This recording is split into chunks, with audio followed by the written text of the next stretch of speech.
Hello and welcome.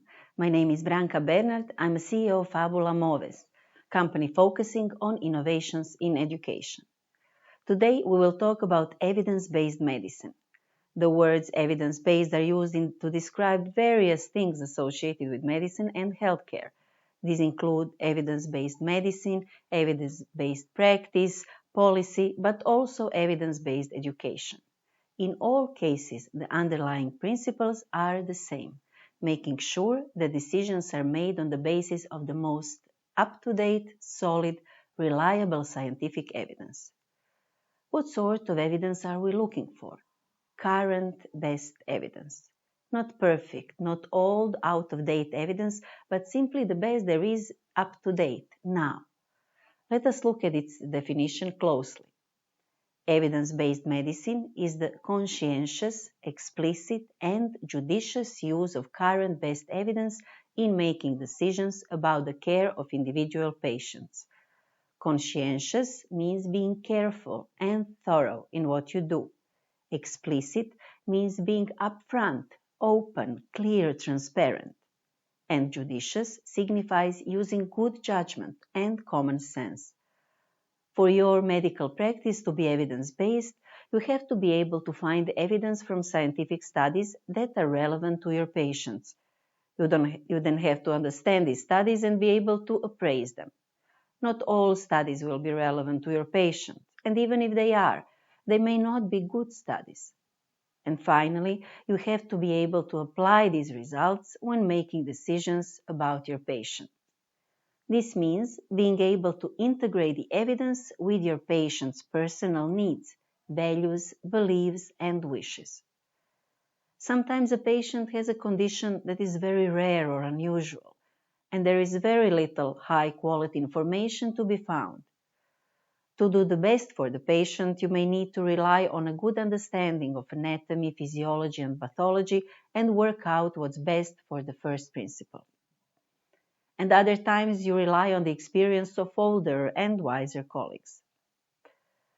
In other instances, there will be hundreds of clinical studies involving hundreds or even thousands of patients, and those studies all have similar results.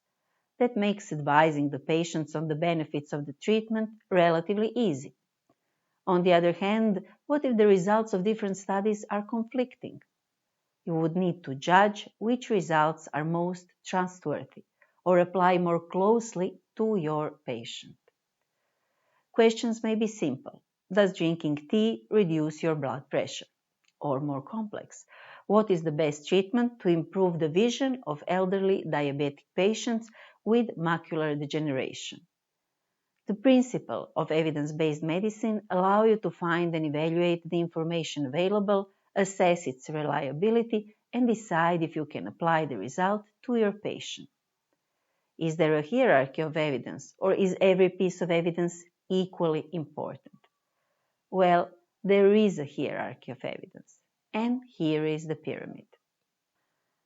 Evidence-based practices rank study types based on the rigor, strength, and precision of the research methods.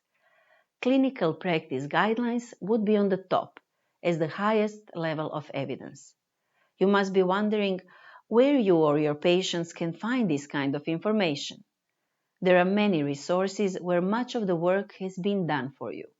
One of the great examples is Cochrane Network of researchers, professionals, patients, and people interested in health. If you visit their webpage, you can find a lot of information about evidence-based medicine, and they also have a list of the latest resources. Another important source would be guidelines of relevant professional associations or institutions. For example, National Institute of Health, NIH, has clinical practice guidelines and recommendations on how to diagnose and treat a medical condition. There is also an interesting platform that encourages debate and learning on the current status and the future of evidence-based medicine, EBM Live. Additionally, each country has their own resources, for example, web pages where patients and other stakeholders can find relevant and up-to-date information on various conditions, written in simple language. In Croatia, one of those is Pliva Zdravlje. where our doctors and researchers not only upload important and relevant information, but also reply to questions and comments about different diseases and treatments and give advice. I hope you will join the mission of evidence-based medicine to empower patients, health professionals, and policymakers through the use of relevant, replicable, and accessible research evidence, to reduce questionable research practices, to support innovation and safety, and last but not least, educate professionals, policymakers, and the public.